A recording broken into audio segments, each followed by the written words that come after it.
Hello. I'm in the dark in my bathroom. I'm not going to that. I'm just sitting in here. Yes, I'm on the toilet, but there's only one chair in here, so but I'm not going to the bathroom.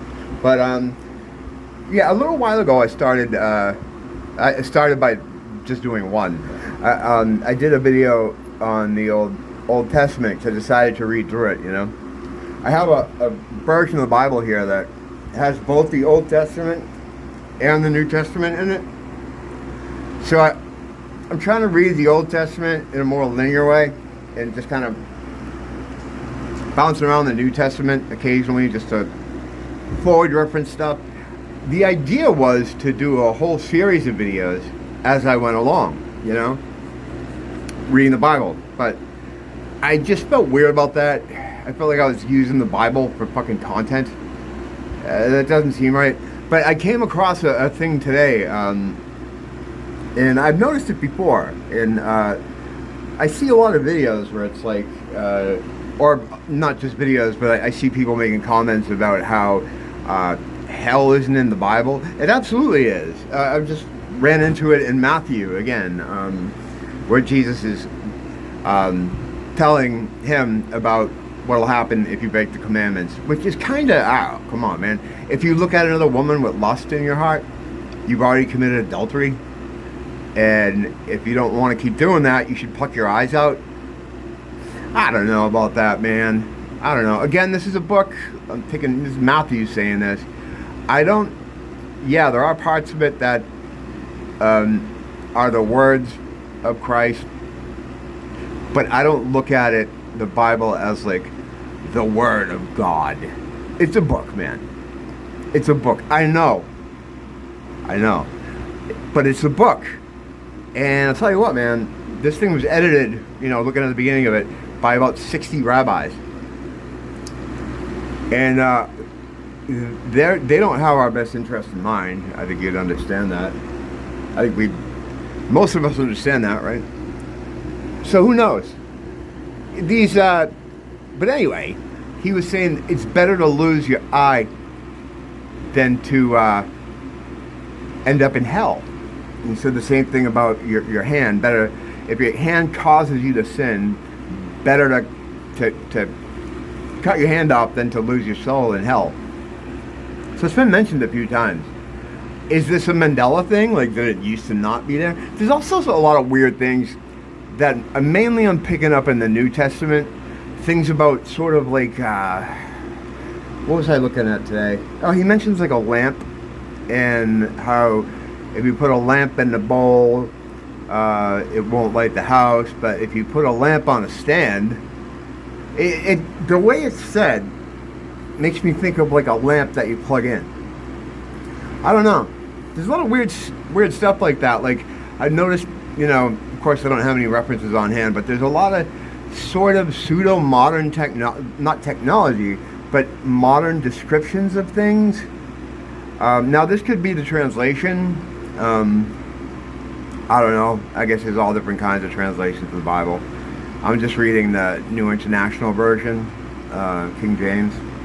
I think that's the Old Testament part here too. Let me see. Is it? Yeah, New International Version. I guess that goes for both of it. 2/3 of the book is the Old Testament, and the New Testament takes up far less room. I don't know. It's not a good reading Bible. I should probably get one that's more, you know, easy to read. The pages in this are paper thin. But anyway, yeah, I just wanted to point out the hell thing, and that following these commandments, like the extreme adherence or you're supposed to adhere to them is just so extreme. It's almost like it's setting you up to fail. And I don't know, anything I have that I feel connects me to God, anytime I feel like I'm receiving something from God, whether it's something I'm seeing when I'm sleeping, or, you know, a feeling I get when I'm awake, or in thought, or interactions I've had with you know, beings and stuff. it's all good. You know what I mean? I don't mean like the demonic beings, but all the things I feel about God are good. The Old Testament makes him sound like a complete asshole. In fact, I don't even think the Old Testament God is God. I think it's actually Satan, but I've been through this, whatever. Yeah, and this New Testament God he's kind of hardcore too. And he retains some of that braggadociousness that is all over the Old Testament. I don't know. He'll tell someone, no, leave your family. I am more important. Like stuff like that. Like he'll insinuate things like, it's just really weird. It doesn't feel like the feeling I get. And whatever, maybe that's me. But like I've said many times before, I don't fucking trust King James. I don't know him. And history is full of stories about how kings and rulers would edit the Bible for their own purposes. And again, you got like a baker's dozen times 5 of rabbis here pouring through this thing. People pointed to the turn the other cheek thing as being misinterpreted by the Bible. I've heard people say that it's supposed to mean if someone hits you, you turn the other cheek, and as to goad them to hit you again, because then you can engage them in combat.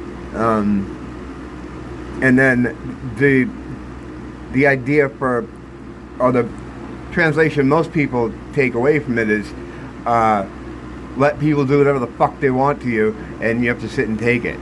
I don't do that, and I don't think God would be mad at me for not. This is like, look, your relationship with God is between you and God. This book is just there, okay? It shouldn't supersede what's going on with you. Trust your own feelings and trust the inner messages you get. Whether that's found information, whether it's prophetic dreams, or whatever the fuck it is. Don't let that book get between you and God. Religions try to do this. Oh, you want to learn about God? Well, we have a thing called religion for you. You're a little old. Do you have any younger brothers? You just don't.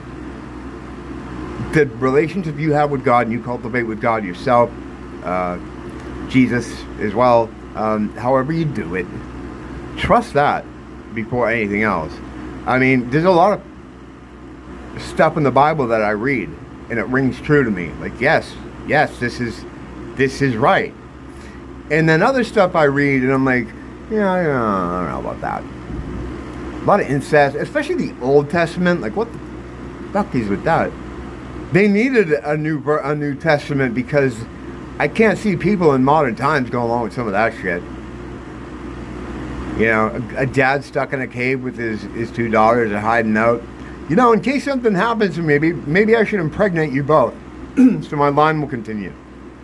Okay, sounds good. It's like, what?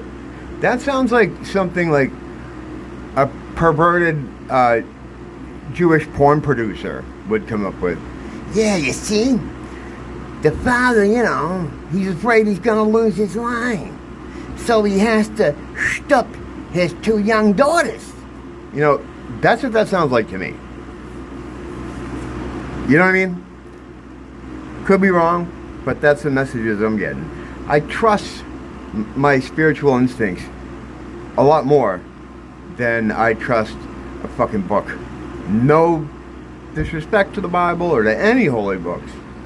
I think they can give a lot of people strength, there's a lot of stuff in here that is inspiring to me and feels right to me. But there's almost just as many things in it that make me go, I don't know. And that's why I hate to talk about Christianity with people, because hardcore Christians would be like, then you are in league with the devil. It's like, all right, I'm in league with the devil. And I can't. There's no need to bring those people. I can't have conversations with those people anyway. But Yeah, so I'm not trying to be disrespectful to any of this stuff, but it's a book. It's just a book. That's all it is.